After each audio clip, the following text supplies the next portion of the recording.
Hello, so this was a really fun little standard game, 2-player. I was Ottomans as usual, teamed up here with English.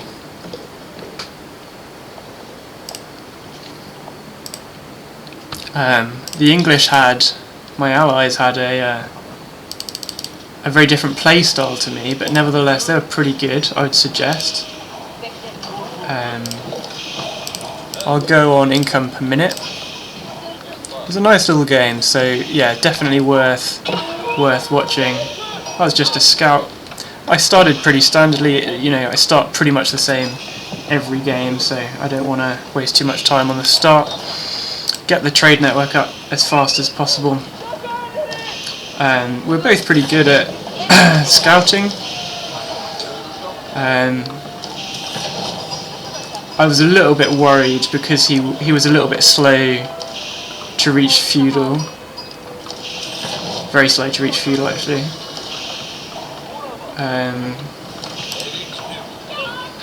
Also, everyone was slow to reach castle, which was interesting.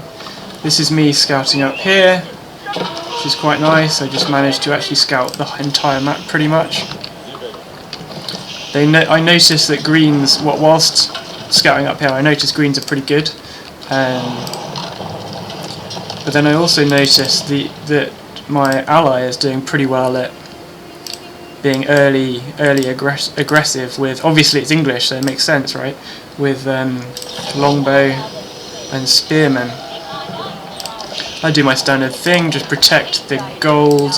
My adversary is very much the Reds. I think that's Holy Roman Empire. I believe so. Obviously, against Holy Roman Empire, I wasn't actually thinking this, but you do need to be careful with relics, because it does give them such a significant boost. I have 2 relics down here somewhere. I don't bother actually collecting them, but it's good to deny it to the enemy. In terms of income per minute, I'm doing pretty well, especially on food. I'm not quite sure where that is. Oh, that's all the sheep I've got.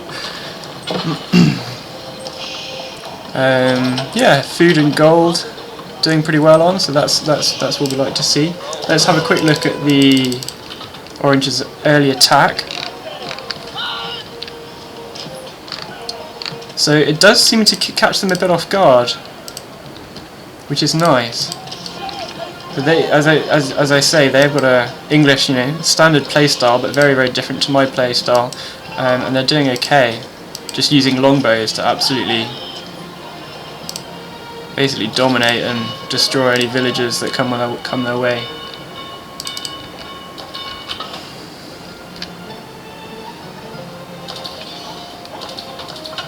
I put up a palisade wall, because again I'm more defensive early game.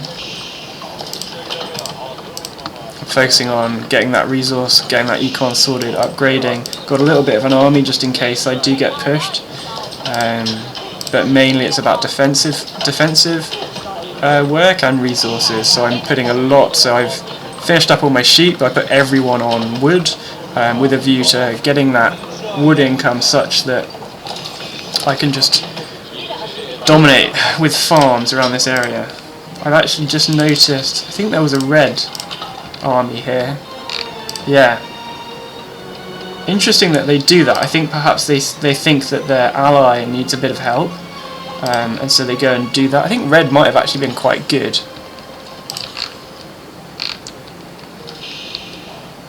Judging by, use of walls, and kind of controlling a significant portion of the map.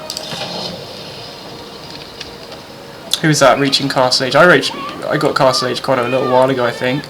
Now the Reds have got Castle Age, again coming into my thesis that the Reds are quite good.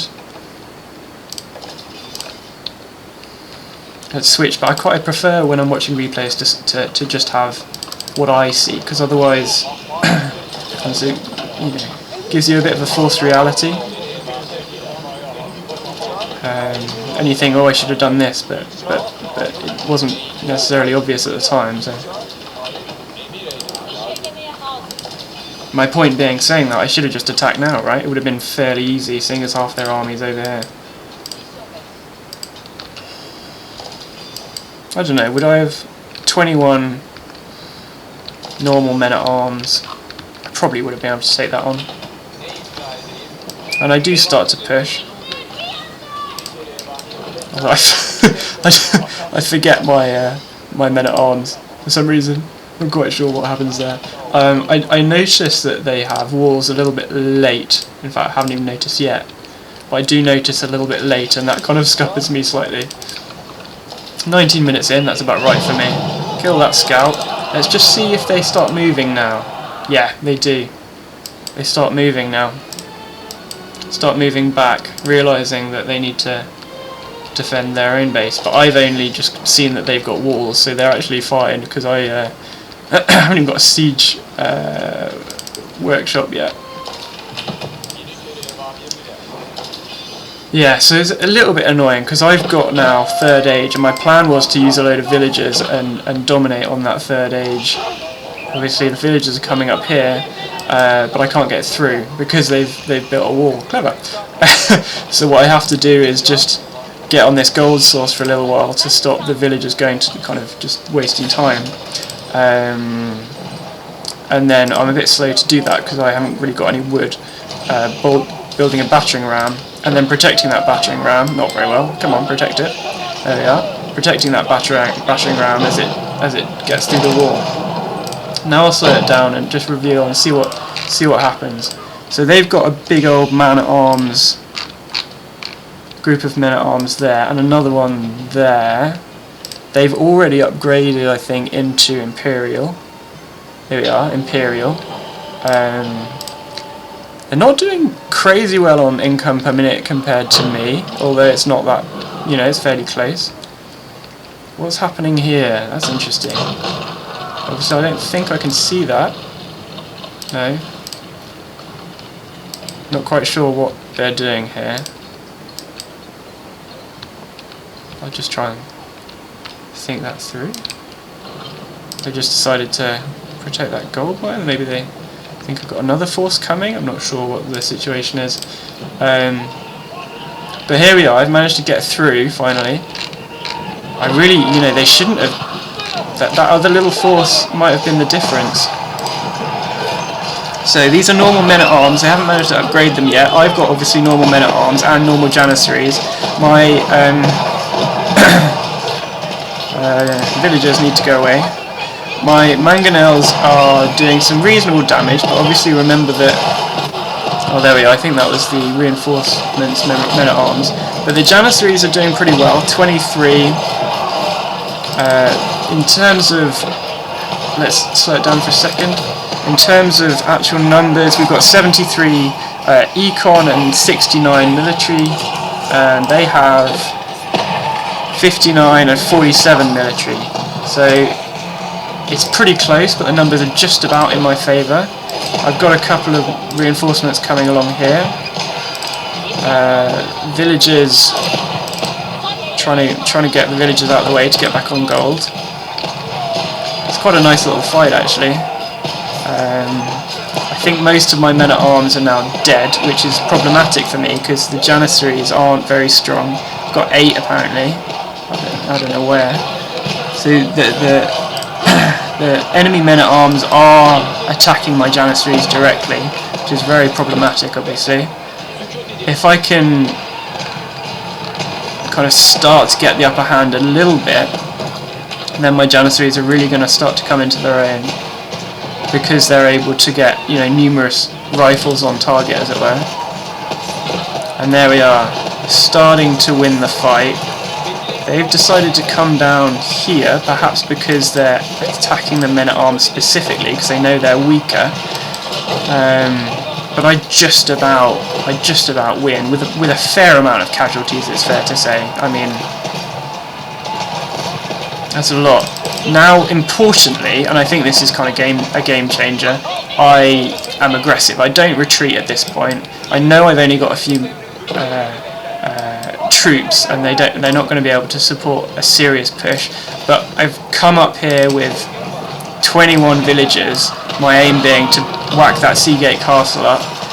Yes, there's going to be a lot of villagers dead. They realise the threat quite early, and they're just absolutely all out to try and destroy those villagers. I've left a few down here, which is silly. I'm not like crazy slow, but I'm a little bit slow at sending in reinforcements, which is problematic, I admit. They're taking out these, so there was 20 something, there's now 10. I garrison those 10. So now this is looking quite nice. I'll slow it right down because I realise that I'm missing half the action over here.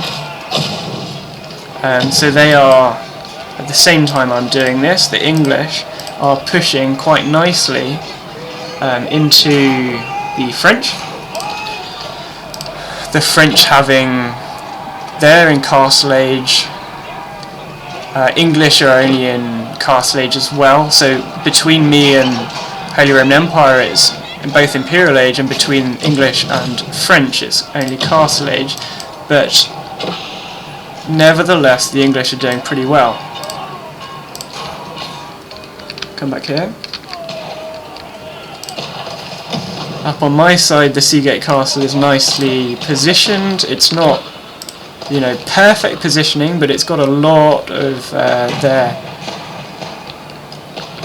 buildings within its range, such that it will be, as long as I'm able to defeat the remnants, which I definitely am, it will be seriously problematic. If they continue to fight for a significant amount more, it would be targeting their traders.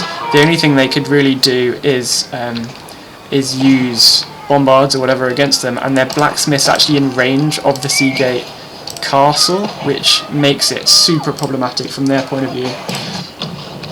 At the same time the English are pushing really nicely and taking out those traders, which is always good, denying them gold. In terms of gold I'm actually doing really badly. My econ is kind of massively sacrificed for this push. I've got 10, I've lost 10 at least villages, and I've got 10 in here, and they now do what they needed to have done, which is create Colvins to try and attack my Seagate Tower, but unfortunately I still have, and these are reinforcements I think, enough just about troops around to take this one single Colvin out and mitigate that threat. Didn't even tell this guy to do that, but that guy's going up and causing a bit of trouble, which is nice. The English are doing what they do best, which is harassing and destroying taking on the French. And at this point it's looking pretty good, and if you can see the enemy does actually in fairly short succession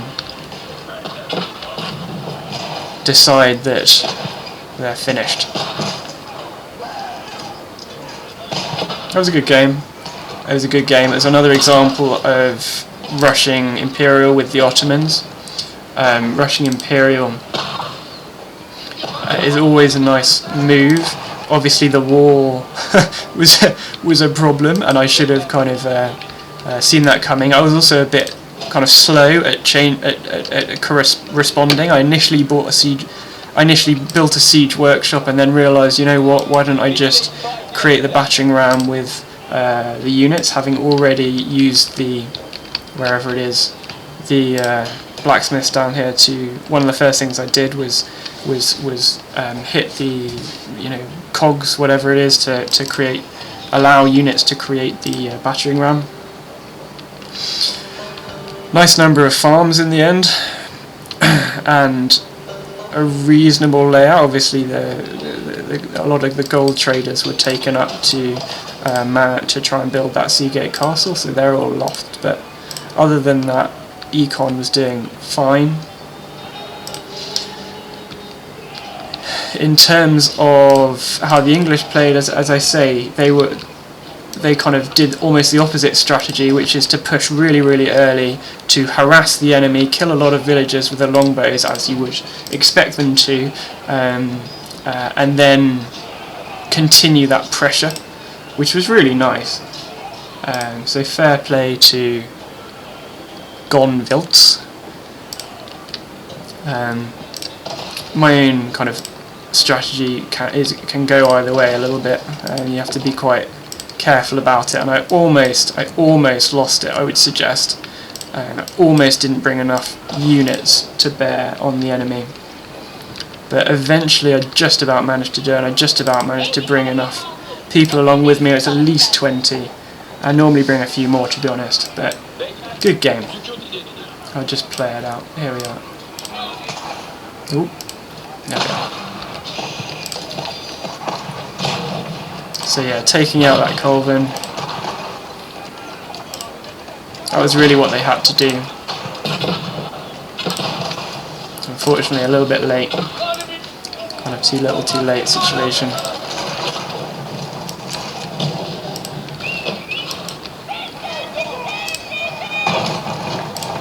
So they're out. And then red's gone as well. Ooh. So yeah, good game. Match complete.